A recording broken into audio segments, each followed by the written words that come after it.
Mengawali tahun 2026 maksud kami, pemerintah langsung tancap gas dalam menggunakan dana anggaran pendapatan belanja negara atau APBN. Realisasi belanja APBN per Januari 2026 mencapai 227,3 triliun rupiah atau tumbuh 25,7% secara tahunan. Belanja negara terrealisasi sebesar 227,3 triliun rupiah atau 5,9% dari pagu APBN, tumbuh tinggi sebesar 25,7% year on year. Ini menunjukkan akselerasi belanja pemerintah sejak awal tahun, khususnya untuk mendukung program prioritas, menjaga daya beli, dan mendorong pertumbuhan ekonomi di triwulan pertama. Demikian pernyataan Menteri Keuangan Purbayayudi Sadewa terkait langkah pemerintah dalam mengakselerasi belanja pemerintah sejak awal tahun, khususnya untuk mendukung program prioritas, menjaga daya beli, dan mendorong pertumbuhan ekonomi di kuartal pertama tahun ini. Per Januari 2026, belanja negara sudah terrealisasi 227,3 triliun rupiah atau 5,9% dari APBN, tumbuh tinggi sebesar 25,7% year on year. Kinerja belanja pemerintah di awal tahun tersebut ditopang oleh belanja kementerian lembaga yang mencapai 55,8 triliun rupiah dengan pertumbuhan hingga 128,9%. Sedangkan belanja non-kementerian lembaga sebesar 76,1 triliun rupiah tumbuh 23,4%. Sementara itu defisit anggaran pendapatan dan belanja negara per Januari 2026 tercatat sebesar 0,21% atau setara dengan 54,6 triliun rupiah. Berbagai sumber, IDEX Channel. Ya, pemirsa, untuk membahas tema kita kali ini, defisit APBN bayangi peningkatan belanja pemerintah di tahun 2026. Kita sudah tersambung melalui Zoom bersama dengan Ibu Dewi Harlas, founder komunitas UKM Eksporter Indonesia. Kemudian Profesor Telisa Aulia Valianti, ekonom Fakultas Ekonomi dan Bisnis Universitas Indonesia. Langsung saja kita sapa ini. Halo, Prof. Telisa, apa kabar? Ya, baik. Sehat selalu untuk semuanya. Baik, terima kasih juga atas waktu yang disempatkan. Ibu Dewi Harlas, apa kabar? Baik, terima kasih Mas. Baik, terima kasih juga atas waktu yang disempatkan. Sebelum membahas lebih jauh terkait dengan belanja negara, kita akan review terkait dengan informasi yang sudah disampaikan tadi oleh Pak Purbaya, begitu Prof. Telisa. Tadi disampaikan ada defisit juga nih untuk APBN ya di awal tahun 2025 ini 0,21% memang di awal tahun atau setara 54,6%. Bagaimana analisis Anda ini, Prof. Telisa? Iya. Seperti tadi kita sempat ngobrol ya, ini debut pertama Pak Purbaya di awal tahun karena sebelumnya kan beliau masuk dari tengah tahun. Nah, beliau ini kan ingin sangat menggenjot pertumbuhan ekonomi kita, salah satunya melalui belanja negara yang dipercepat gitu.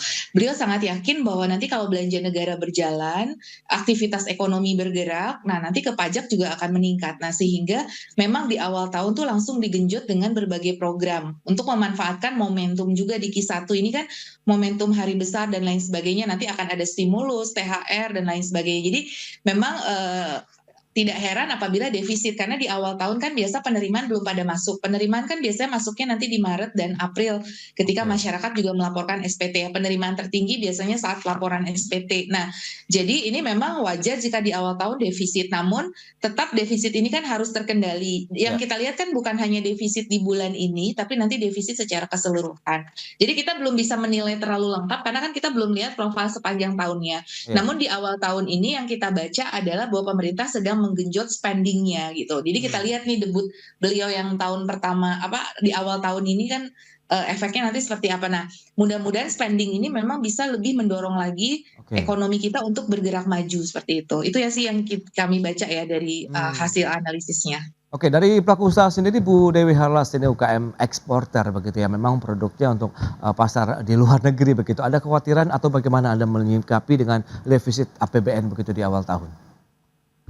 Kalau dari sisi praktisi sih sebetulnya nggak terlalu berdampak ya Mas ya, karena kita kan mungkin bisa dibilang kita memang bergerak di sektor bisnis. Nah, kalau di ekspor berhubung kita ini melakukan aktivitas ekspor dengan melakukan pencarian buyer lewat internet, kita melihat ini juga menjadi sinyal positif untuk kita para praktisi, terutama apabila belanjanya itu ke sektor-sektor yang bisa mempermudah dan melancarkan distribusi, Mas. Distribusi kan kita tahu nih banyak banget komunitas-komunitas kita yang ada di luar Jawa dan kita masih terkendala di sektor distribusinya seperti itu.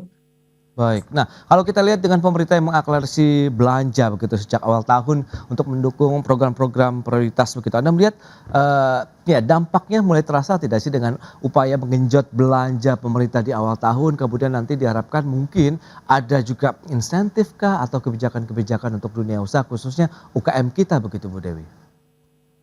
Ya, sebetulnya saya punya besar sekali harapan ya untuk khususnya di dunia ekspor ya, Mas ya. Oke. Karena kita lihat kalau di negara-negara tetangga itu, kita juga udah pernah menyampaikan pada saat itu, kalau di negara tetangga tuh ada yang namanya insentif ekspor untuk para pelaku ekspor. Jadi untuk para pelaku ekspor yang sudah berhasil ekspor itu akan mendapatkan semacam cashback. Nah ini akan, menurut Oke. saya ini akan sangat ngebantu dan memberikan stimulus kepada kita para praktisi ekspor untuk menjalankan ekspor lebih giat lagi gitu kalau ada cashback seperti ini. Mungkin saran saya ini juga bisa dimasukkan ke sektor belanja negara juga ke depannya gitu. Baik, Ibu Dewi. Nah, Dr. Lisa, dengan informasi tadi yang sudah disampaikan begitu, memang diharapkan justru belanja ini juga menyasar dalam bentuk insentif-insentif yang diberikan kepada pelaku usaha khususnya UMKM. Dan Anda melihat tapi dengan defisit oke lah mungkin di awal tahun mungkin tidak memberikan dampak yang terlalu signifikan karena untuk menjaga daya beli, mendorong pertumbuhan ekonomi juga begitu ya di kuartal 1. Nah, Anda melihat bagaimana dengan belanja negara per 31 Januari 2026 ini 227,3 triliun rupiah tadi. Silakan Prof. Ya. Ya, halo Prof. Telisa.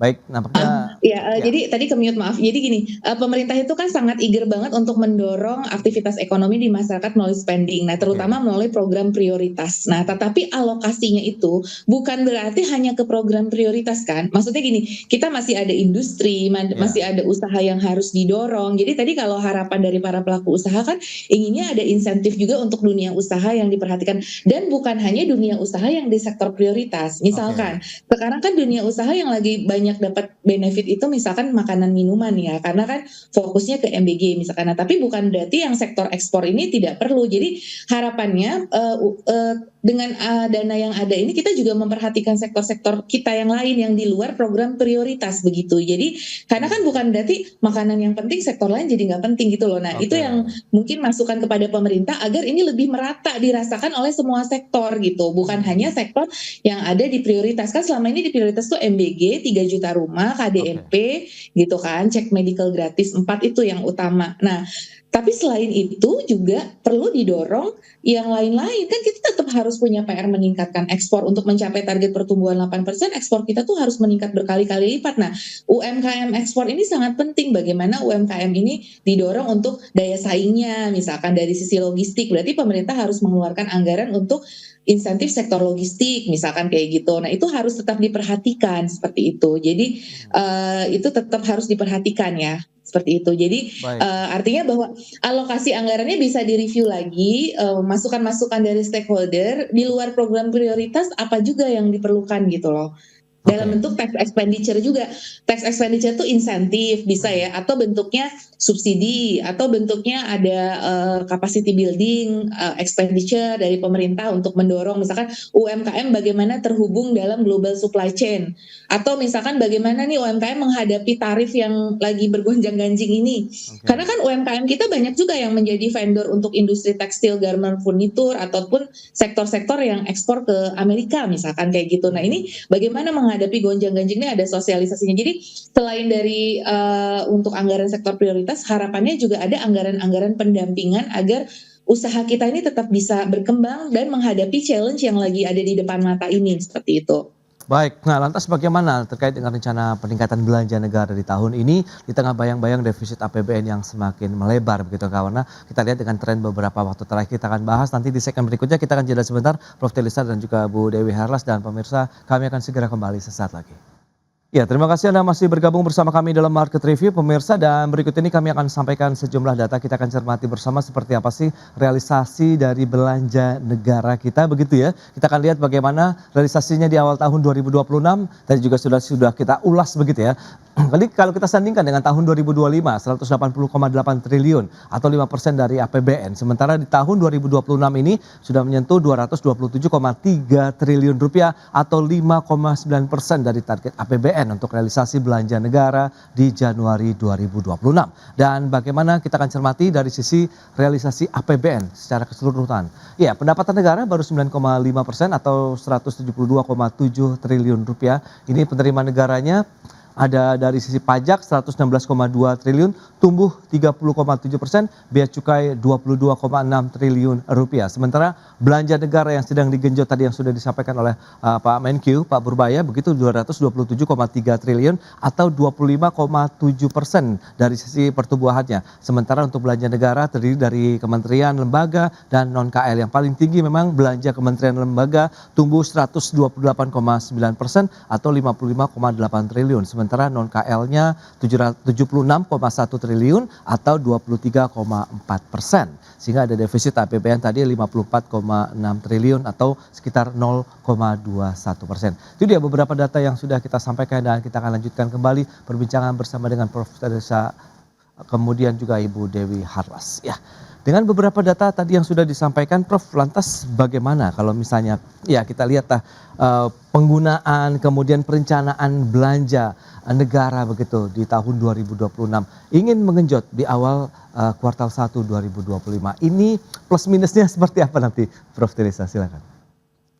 Iya, jadi sebenarnya bagus banget ya.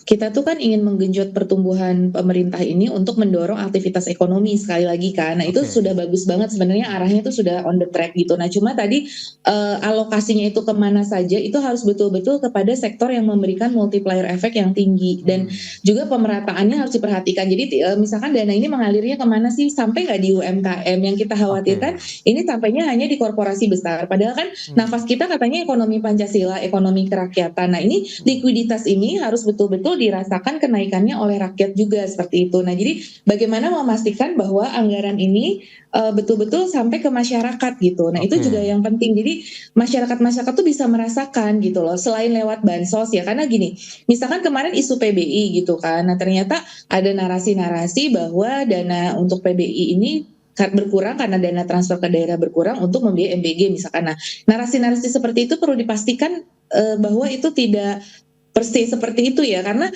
harapannya tuh bahwa ada hal-hal yang penting untuk masyarakat menyangkut hajat hidup orang banyak itu juga harus tetap diperhatikan seperti itu. Jadi bukan berarti kita hanya ke satu sektor saja, yang lain kurang diperhatikan. Nah itu yang harapannya. Jadi alokasi anggaran ini begitu diharapkan untuk mendorong aktivitas ekonomi dan benar-benar nyampe ke UMKM. Jadi ada trickle down effect-nya gitu. Jadi misalkan dana-dana ini tidak hanya berhenti di SPPG, tapi betul-betul nanti SPPG ini bisa menghasilkan demand untuk UMKM, meningkatkan omset UMKM, karena data dari indeks UMKM itu UMKM kita tuh masih lemah gitu loh. Nah jadi government spending itu kalau ditanya dirasakan nggak sampai ke level UMKM seperti itu. Jadi karena gini, UMKM itu backbone kita gitu, multiplier efek terbesar itu ada di UMKM seperti itu. Nah jadi memastikan belanja-belanja ini nyampe.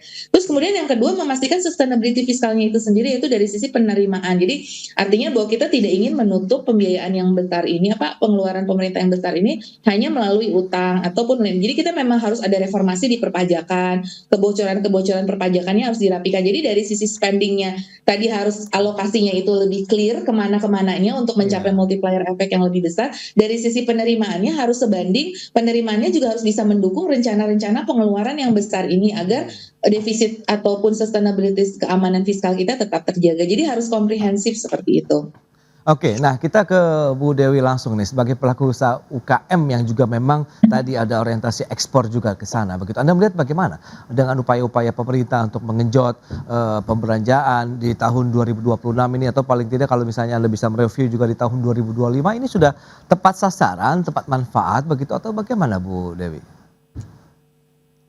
Iya, jadi kalau menurut saya sih ya sebagian besar memang sudah tepat sasaran ya. Cuman dari sisi grassroots nih, kita dari level grassrootsnya tuh benar tadi yang disampaikan oleh Profesor Teresa bahwa kita masih butuh amat sangat banyak support dari pemerintah, terutama di sisi kita praktisi ekspor. Seperti kita ketahui, problem utama kita terbesar adalah dari sisi logistik, di mana kita pernah dapat mencari sumber daya alam itu dari daerah Sulawesi, tapi setelah kita lihat ternyata biaya logistik dari Sulawesi sampai ke pelabuhan internasional dan biaya logistik dari Indonesia sampai ke negara tujuan itu bahkan lebih mahal biaya logistik di dalam negeri gitu loh.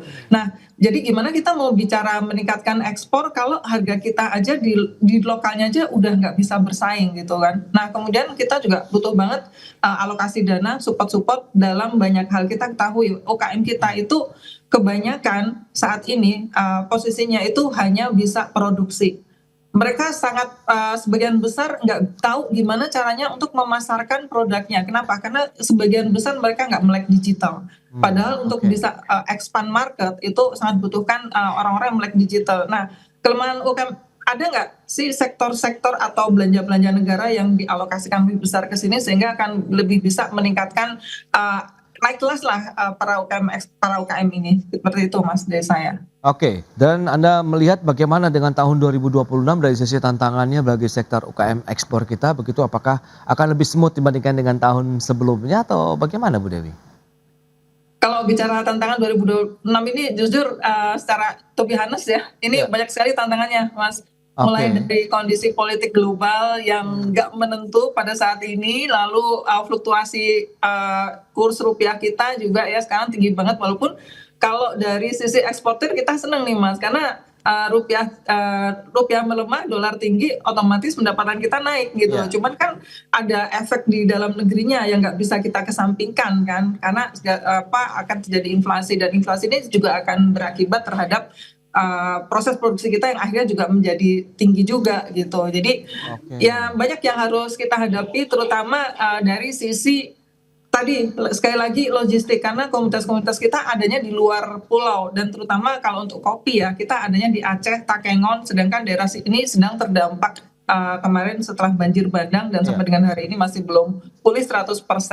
Nah, order-order kopi kita yang berasal dari sana ini juga akhirnya ikut ke pending Mas. Nah, jadi kita butuh percepatan untuk relokasi daerah-daerah terdampak ini, karena komoditas ekspor Indonesia itu adanya di sana, seperti itu. Oke. Nah, Prof. Telisa, lantas bagaimana kalau kita cermati itu dari beberapa tantangan yang tadi sudah disampaikan. Nah, kalau dari sisi penerimaan negaranya juga tumbuh nih 9,5% atau sekitar 172,7 triliun, 5,5% dari APBN yang ditopang dari pajak, ada 30,7% pertumbuhannya. Apakah ini bisa dikatakan menjadi sinyal dari pemulihan kinerja penerimaan negara dari sektor pajak atau tidak, yang karena nanti diharapkan akan meningkatkan fiskal kita nih, likuiditas fiskal kita begitu Prof. Telisa?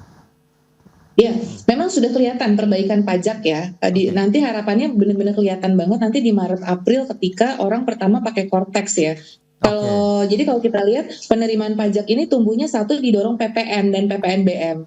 Nah, PPN ini kan sebetulnya signal pemulihan ekonomi nih. Biasanya kalau PPN naik itu artinya ekonomi udah recover, pertumbuhan memang naik gitu kan. Terus di sini juga di PPN ini ada perbaikan manajemen restitusi. Jadi kemarin tuh kan sempat ada kebocoran pajak dari restitusi yang terlalu besar. Nah, sekarang restitusinya tuh diaudit agar benar-benar lebih sesuai.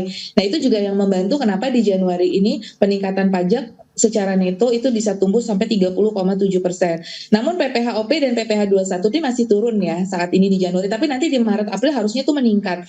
Karena orang dengan Cortex itu kemungkinan pelaporannya juga akan menjadi lebih tinggi gitu. Nah, ini harapannya itu bisa terus terjaga. Cuman yang jadi catatan kalau di pajak sih sebenarnya oke dengan adanya Cortex. Nah, yang jadi catatan itu nanti di kepabeanan dan cukai. Karena kalau misalkan kita lihat justru kalau cukai ini kita turun 12,4%, biaya keluar turun 41,6%, biaya masuk turun 4,4%. Jadi malah ada penurunan gitu. Kalau pajak sih oke ya, tapi kalau di cukai ini dipengaruhi oleh penurunan produksi. Mungkin kita perlu cek lagi bagaimana industri tembakau kita, meskipun cukai bukan alat utama dari penerimaan ya. Cukai kan lebih ke eksternalitas negatif yang ingin kita tekan, tapi mungkin itu perlu kita evaluasi kembali.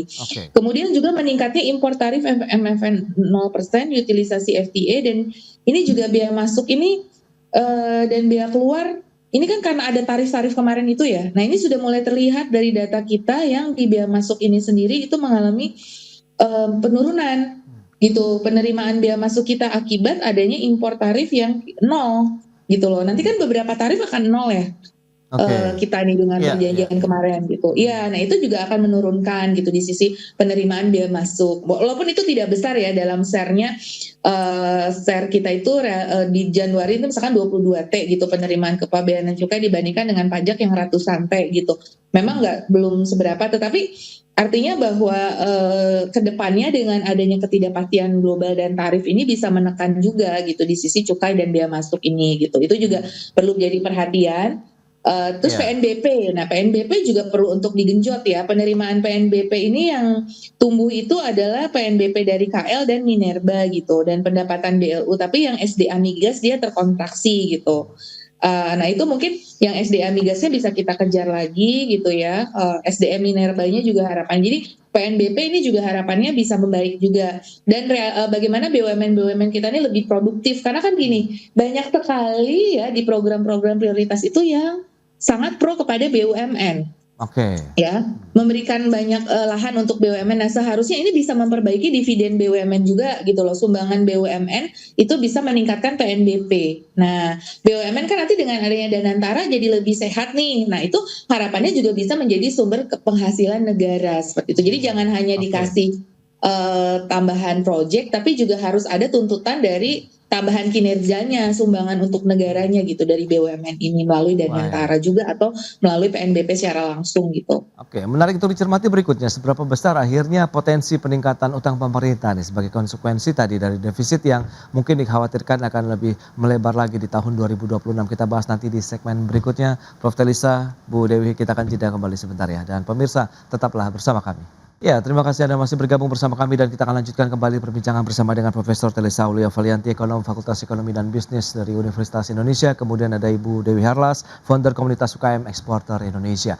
Nah, Prof. Telisa, lantas bagaimana kalau kita cermati tadi dengan konsekuensinya defisit yang sudah terjadi begitu di awal tahun 2026, bagaimana pemerintah bisa memenuhi, paling tidak bisa menambal defisit APBN kita? Apakah dari sisi utang atau bagaimana Anda melihat dari sisi penerimaan tadi kan sudah ada peningkatan nih, Prof. Silakan. Betul. Ya harapannya dengan peningkatan penerimaan kita nggak perlu membengkakkan utang atau pembiayaan kita melalui obligasi. Harapannya melalui obligasinya bisa berkurang atau melalui utang luar negerinya juga bisa berkurang. Kita harapannya, ini kan target di APBN pembiayaan utang itu sekitar 832 T, realisasi Januari 127,3 T. Nah jadi kan pemerintah menyampaikan bahwa pemenuhan pembiayaan utang itu akan terkendali melalui langkah antisipatif dan aktif cash and debt management untuk menjaga ketersediaan kas yang memadai. Jadi sebetulnya pemerintah itu ingin meminimalisir ya penggunaan utang ataupun ini diperlukan jika darurat saja gitu loh. Jadi harapannya dari penerimaan itu betul-betul membaik. Kebocoran penerimaan kan banyak nih, kebocoran baik dari cukai, pajak dan lain-lain. Makanya ada reformasi kan di tubuh bea cukai dan pajak begitu kan. Nah itu harapannya bisa tercapai sehingga kita nggak perlu banyak nambal utangnya seperti itu. Karena bunga utang kita juga sudah banyak banget ya. Udah di 2026 ini bunga utang kita jatuh tempo tuh 533 T gitu. Jadi iya, jangan sampai itu dibayar oleh utang juga. Harapannya 533 ini bisa dibayar melalui penerimaan pajak kita atau PNBP kita yang tadi sudah kita bahas ya. Jadi itu dioptimalkan banget sehingga ini tuh the last resort aja gitu loh, bonds ataupun utang. Jangan dijadikan justru malah kebalik jadi pembiayaan utama. Bukan, justru itu the last resort ya. Kita usaha dulu dengan peningkatan penerimaan kita gitu loh dari perpajakan ataupun dari non pajak. Seperti itu tuh yang harus terus didorong gitu. Baik, untuk meminimalisir utang ya, karena kalau hutang kan itu meningkatkan resiko fiskal kita gitu, yang debt to GDP kita sudah mendekati 40% kan gitu. Oke, nah itu dia. Lantas kalau dari pelaku usaha apa yang bisa kita cermati Bu Dewi Harlas begitu dengan defisit yang terjadi, kemudian ada potensi peningkatan utang pemerintah, apakah juga bisa mempengaruhi kepercayaan pelaku usaha, kemudian mungkin investor dan lain-lain menurut Anda begitu, sehingga ini juga ada potensi misalnya kekhawatiran kenaikan pajak atau ada kebijakan fiskal yang lebih ketat lagi begitu ke depan Bu Dewi? Ya, udah pasti itu akan sangat berpengaruh ya, Mas, dari pelaku usaha. Terutama kalau defisitnya semakin besar kan otomatis akan berpengaruh juga terhadap nilai kurs. Nah, nilai kurs yang semakin melemah ini juga akan semakin berakibat signifikan terhadap kepercayaan para buyer kepada kita gitu. Karena kalau para buyer itu lihat, oh Indonesia lagi nggak baik-baik aja nih. Nah, biasa mereka akan pending untuk order-ordernya, dan ini juga udah mulai terasa nih di kita sekarang gitu. Beberapa buyer kita juga udah mulai kasih sign gitu untuk pending dulu karena ngelihat kondisi Indonesia yang secara kurs semakin melemah, secara kurs rupiah sedang melemah, lalu mereka melihat juga menjadi ketidakstabilan ekonomi, kemudian mereka juga udah sempat bilang juga ke kita, mungkin kita tunggu dulu sampai kondisi negara kamu. Takutnya mereka udah kasih order, kemudian kita ada masalah, lalu kita nggak bisa menyelesaikan, seperti itu Mas. Jadi ya harapan kita defisit ini oke lah terjadi defisit, tapi harapan kita pemerintah itu mengalokasikan anggarannya itu berpatokan juga ke outcome-nya juga, seberapa besar sih ini akan memberikan manfaat yang lebih luas kepada UMKM. Karena kita tahu di sektor ekspor, kita tahu bahwa 17% ekspor Indonesia itu disumbang oleh UMKM, sehingga UMKM ini juga masih butuh banyak sekali dukungan, terutama kita lihat banyak sekali UMKM yang masih belum bankable, kemudian juga masih belum melek digital. Jadi masih banyak banget support dari alokasi dana pemerintah yang seharusnya itu diperbesar juga untuk UMKM saat ini. Seperti itu. Nah, Bu Dewi, dengan pendapatan yang tadi sudah disampaikan tumbuh positif, belanja yang diakselerasi begitu, dan serta defisit yang masih tetap terkendali, sejauh mana optimisme Anda melihat APBN ini bisa menjaga stabilitas tadi yang diharapkan, sekaligus bisa mendukung momentum pertumbuhan ekonomi nasional dan tentunya sektor UMKM juga di dalamnya nih, Bu Dewi? Ya, kalau saya sih masih tetap optimis ya Mas ya, selama perbelanjaan negara ini difokuskan ke sektor hulu. Hulu dalam arti mungkin bisa difokuskan ke para petani, para nelayan, para produsen terutama, karena kita masih banyak sekali PR dari sisi kualitas produk ekspornya, kemudian dari sisi sumber daya manusia sebagai produsen dari produk yang akan kita ekspor ini, itu PR-nya masih banyak banget. Nah, kalau sektor hulu ini diperbaiki sehingga kita bisa menghasilkan komoditas-komoditas yang lebih bisa bersaing dengan negara kompetitor, saya yakin ini juga akan bisa meningkatkan devisa negara, akan bisa meningkatkan ekspor Indonesia seperti itu. Karena kita ketahui sampai dengan saat ini sebetulnya kalau dari sisi sumber daya alam, jujur kita masih belum bisa bersaing dengan Thailand, dengan Vietnam, karena mereka udah punya sistem pertanian yang terintegrasi, mulai dari petani nanam bibit, lalu proses penanaman, proses packing dan sebagainya gitu. Nah, sedangkan di Indonesia petani kita ini masih berjalan sendiri-sendiri, dan pelatihan atau pendampingan dari pemerintah itu belum sampai ke grassroots-nya, ke para petani ini, gimana sih mereka bisa menciptakan atau menghasilkan produk-produk yang punya nilai lebih, sehingga punya daya saing dan nilai jual yang lebih besar di pasar internasional, seperti itu Mas. Baik Bu Dewi, dan Prof. Theresa, lantas bagaimana Anda melihat strategi pemerintah khususnya tadi Kementerian Keuangan dalam menjaga keseimbangan antara belanja kemudian kesehatan fiskal kita juga begitu? Ya, orkestrasi fiskal itu memang sangat penting sebagai bagian dari kebijakan makroekonomi untuk mendorong pertumbuhan ekonomi, lapangan kerja, menjaga stabilitas harga ya. Berarti memang orkestrasi fiskal ini juga nggak bisa sendiri Kementerian Keuangan, nanti ada Bank Indonesia, OJK dan lain sebagainya yang terlibat juga di dalam stabilitas sektor keuangan untuk keseluruhan makroekonomi dengan Kemenko Perekonomian juga. Jadi sinergi antar KL ini memang perlu diperkuat, termasuk tadi dengan Kementerian Perdagangan, Perindustrian, gimana strategi di sektor realnya. Jadi apa yang dibutuhkan oleh sektor perdagangan kita, perindustrian kita, pertanian kita, SDM kita, investasi kita, semuanya itu bagaimana butuh dukungan fiskalnya, insentifnya butuhnya apa. Jadi orkestrasinya sebetulnya itu sudah baik ya, cuman orkestrasi ini perlu lebih diperbaiki lagi dalam menghadapi tantangan, karena tantangan kita kan tadi disebutkan Bu Dewi tidak mudah nih, kurs rupiah, kita di downgrade MSCI, kemudian kita juga kemarin hasil dari negosiasi mungkin ada beberapa yang positif, tapi ada juga yang kita antisipasi takutnya itu berdampak negatif seperti itu. Jadi untuk memitigasi semua risiko ini, sinergi kebijakan antara moneter, makro, ekonomi, pembangunan, semuanya harus lebih diintegrasikan lagi. Jadi ego sektor antar kementerian harapannya bisa berkurang dan betul-betul memperhatikan bagaimana sih masyarakat kita nih, dunia usaha dan swasta ini harus diselamatkan gitu. Bukan hanya BUMN yang harus diselamatkan, tapi juga UMKM kita yang menyumbang kepada 90% tenaga kerja dan 60% PDB. Jadi pesannya adalah kebijakan-kebijakan ini harus menyasar juga kepada masyarakat yang paling bawah, termasuk UMKM tadi, dan menjaga keberlangsungan usaha dari dunia swasta.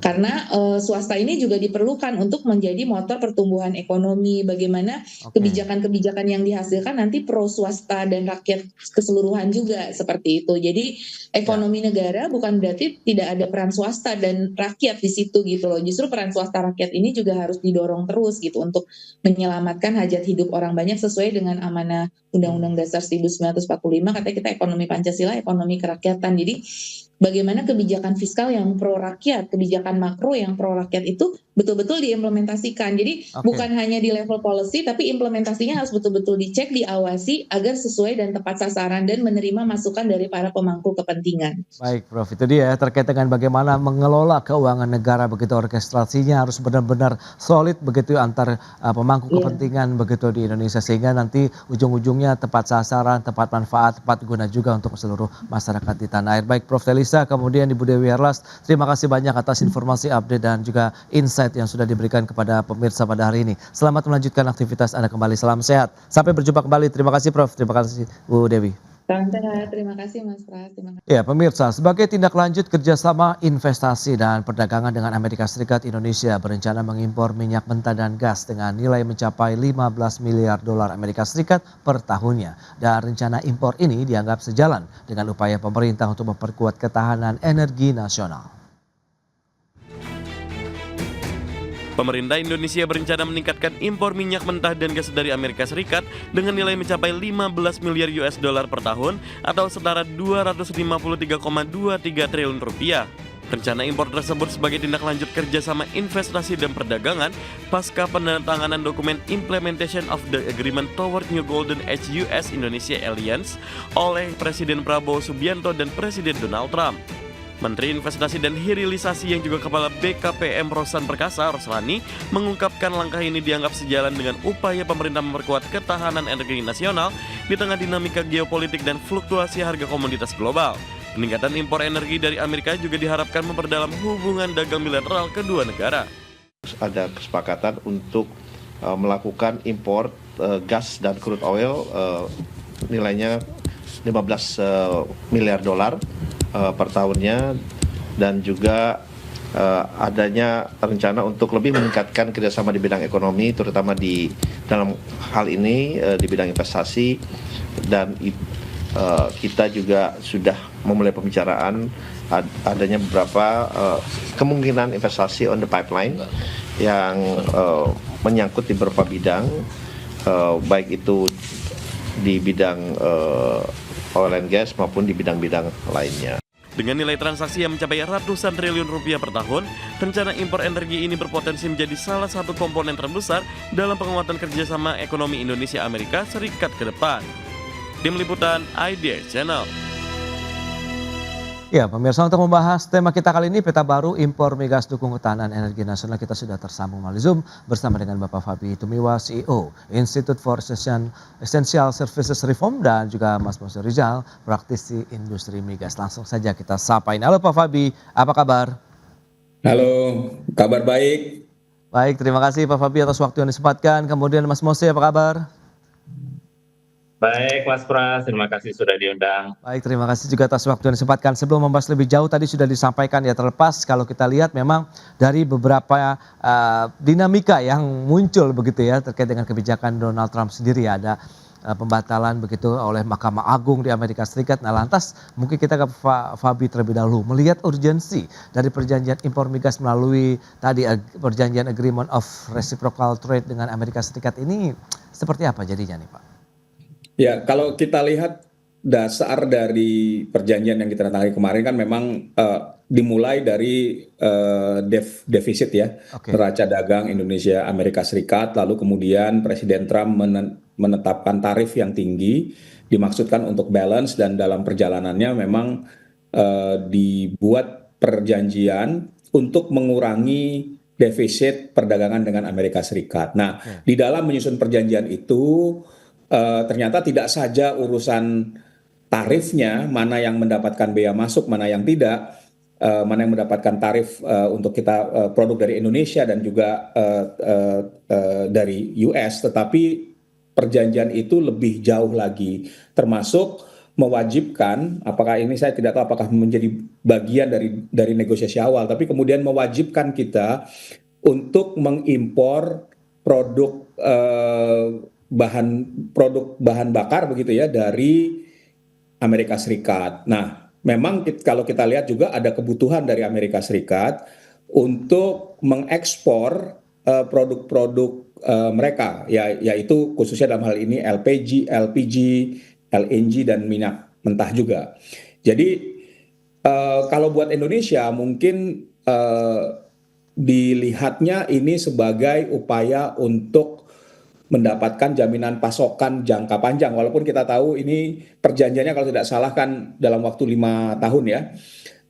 Dan memastikan bahwa kita mendapatkan konsesi dalam bentuk tarif yang lebih rendah bahkan nol untuk produk-produk unggulan kita. Jadi kita harus melihat ini sebagai sebuah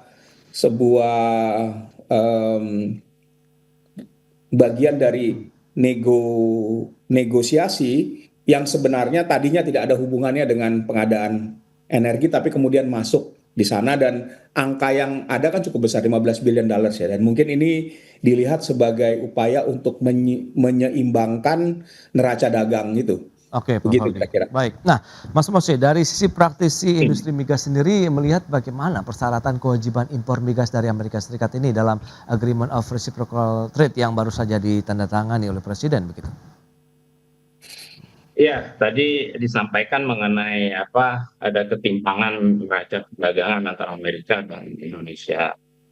Amerika negara maju, Indonesia negara berkembang. Ya, kayak kita ngomong orang kaya sama orang ya yang lagi medium class lah istilahnya ya. Ya jelas yang orang kaya spendingnya pasti harus lebih banyak dong biasanya. Permintaannya mereka akan lebih banyak dong. Jadi timpangan neraca perdagangan itu sesuatu yang normal antara negara maju yang negara kaya dan negara middle class seperti Indonesia. Ya, udah banyak Indonesia udah dibilang negara maju juga sebenarnya. Iya, sudah sewajarnya. Jadi kalau dibilang tarif ini hanya untuk menekan negara-negara yang cuma Indonesia, sebenarnya seluruh dunia, termasuk juga Eropa. Untuk istilahnya favornya itu lebih ke Amerika dibandingkan win-win situation. Ya, kalau kita lihat impor migas ya dari Amerika, impor minyak mentah itu di sekitar nilainya sekitar setengah billion US dollar, sekitar 400-an sampai 500 million US dollar minyak mentah. Kita juga impor LPG dari US itu sekitar 1, billion US dollar. Ya, mungkin sekarang udah naik sekitar 1,5 billion US dollar. Nah, ini mau dinaikkan hingga 15 billion US dollar. Nah, yang selalu saya sampaikan dari awal, sejak awal 2025 mengenai negosiasi tarif adalah coba pemerintah terbuka masalah cost dan benefitnya apa sih kita impor sebanyak-banyaknya itu dari Amerika, kita nggak economic benefitnya bagi Indonesia. Nah, itu yang kita harus pertimbangkan. Kalau ini justru kitanya jadi buntung, ya kenapa? Karena cost-nya lebih besar dibandingkan kita impor. Kalau minyak mentah itu kita impor tuh nggak cuma dari Amerika, kita juga ada dari Afrika dan juga dari Middle East, ya Nigeria, Angola, Gabon, dari Saudi juga. Kalau LPG nggak cuma dari Amerika, ada UAE, ada Qatar, ada Jazair dan Saudi. Kenapa kita impor dari sekian sources? Kami memang untuk memitigasi resiko dan juga untuk bisa kita meminimum masalah biaya. Dan sekali lagi saya ingatkan ya, isu-isu yang terakhir di Pertamina di migas ya, dari masalah karen, itu masalah Praniaga dan lain sebagainya, itu semua adalah isu-isu impor.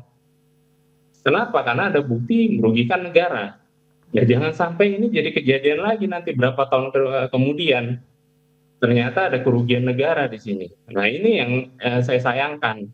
Jadi coba disampaikan oleh pemerintah apa sih cost and benefit-nya, jangan cuma bilang oh iya kita hanya mengalihkan impor yang tadinya ada tender. Kalau Pertamina tuh kalau mengimpor sesuatu dia harus melakukan tender, jadi fair Jadi lihat mana yang lebih menguntungkan secara ekonomi, secara logistik dan lain sebagainya di Indonesia. Mas Ini Mose. nggak ada sama sekali tunjuk langsung. Gitu. Jadi apa cost benefitnya nih bagi masyarakat Indonesia? Itu Mas Mose, kalau dari sisi besaran kapasitas impor ini, menurut Anda apakah sudah sesuai ataupun ideal lah dengan kebutuhan industri migas di dalam negeri begitu? Dari sisi Anda kan sebagai pelaku juga begitu di dalamnya. Iya pasti disesuaikan lah. Nggak mungkin kita impor jauh melebihi dari kapasitas kita. Memang ada cadangan yang kita harus simpan ya, strategik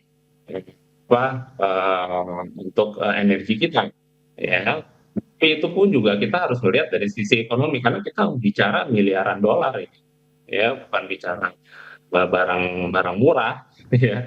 Jadi untuk misalkan kita impor lebih banyak dari kebutuhan, ya itu untuk nanti cadangan strategi kita. Nah, strategi kita itu ada infrastruktur yang mesti dibangun, penyimpanannya dan lain sebagainya. Itu juga nggak murah. Jadi kita lihat, nah kita impor dari mana Amerika? Misalkan negara-negara yang kena tarif, ya hampir seluruh dunia kena tarif, dan mereka salah satunya solusinya adalah seperti kita impor migas dari Amerika. Berarti apa? Harga di Amerika akan naik, harga migas di Amerika akan naik.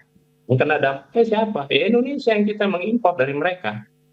Sedangkan kita harus dipaksakan harus mengimpor dari mereka, kita nggak bisa melihat alternatif lain yang lebih murah. Ya. Jadi itu yang bisa jadi senjata makan tuan bagi kita nih. Ini yang kita pemerintah harus terbuka. Bagaimana cost benefitnya? Kita fokus ke Amerika ini seperti apa?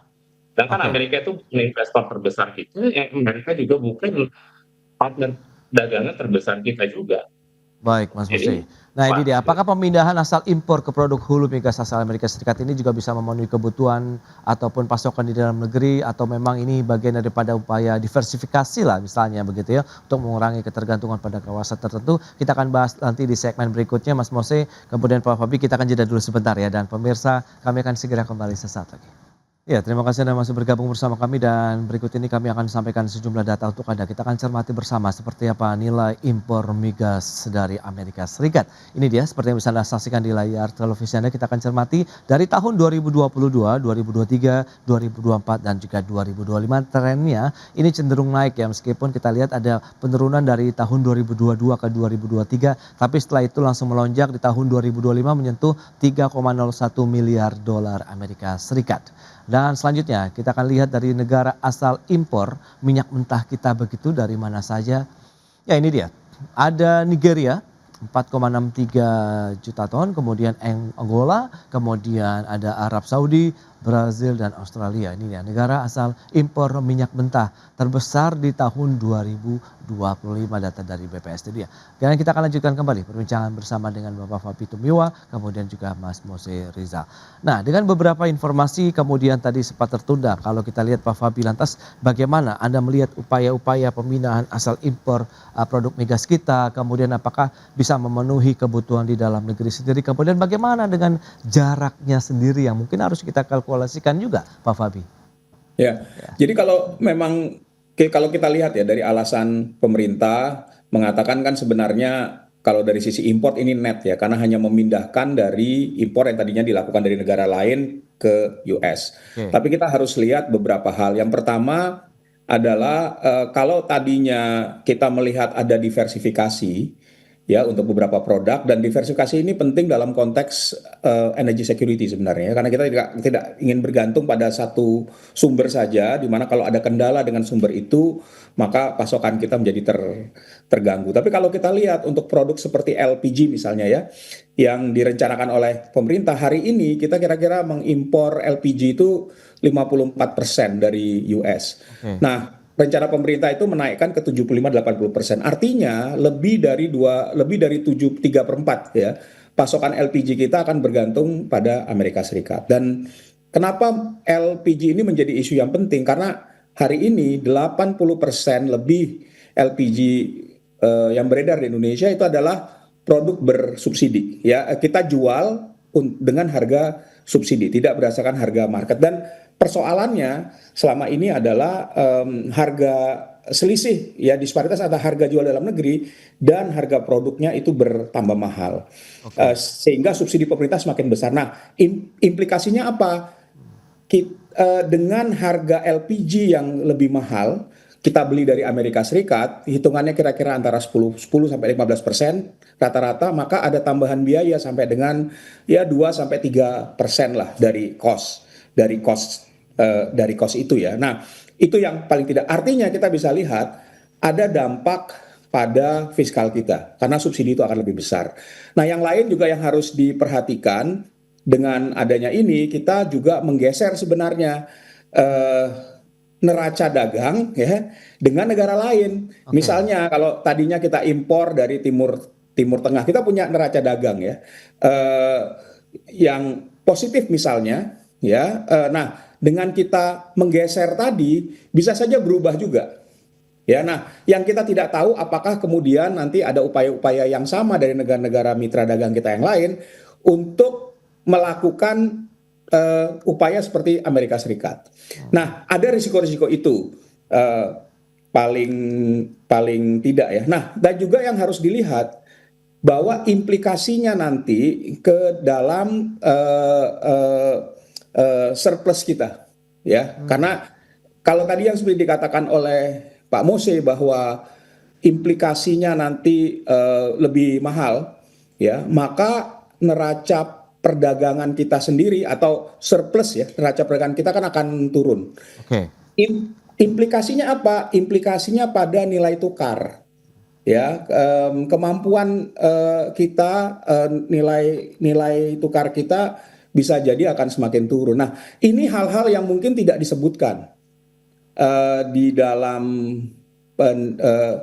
penjelasan dari pemerintah. Implikasinya apa sebenarnya dengan kita mengurangi defisit perdagangan dengan Amerika Serikat gitu. Nah, ini yang menurut saya memang perlu dijelaskan sebaik-baiknya.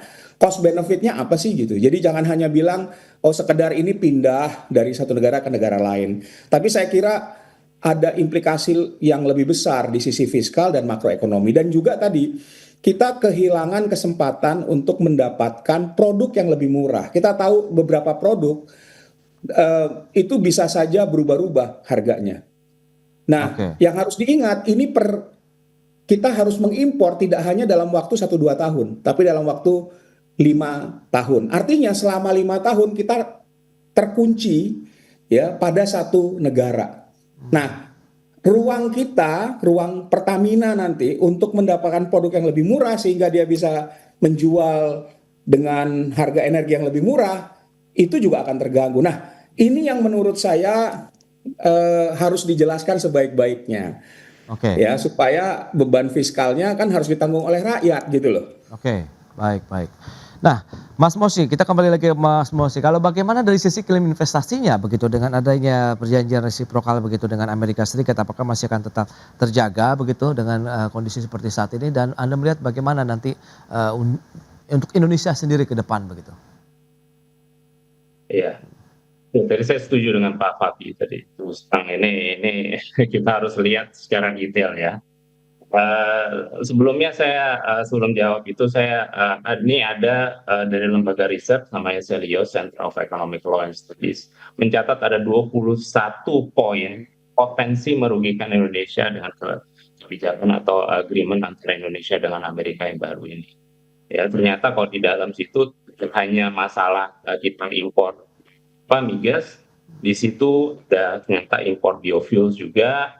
Ya, ternyata Exxon ikut-ikutan mau minta untuk meningkatkan biayanya.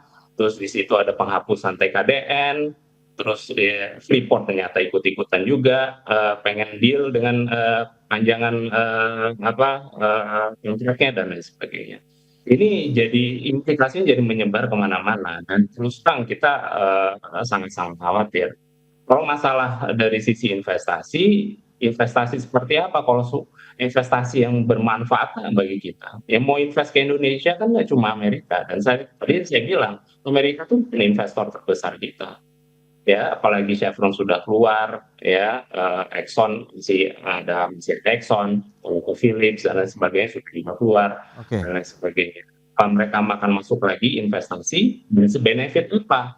Kalau kita selalu ngalah terus seperti ini, hanya gara-gara tarif dari Trump ini. Ini sekarang seolah-olah kayak dimanfaatkan oleh perusahaan-perusahaan tersebut dari Amerika untuk menegosiasi lebih baik bagi mereka gitu loh.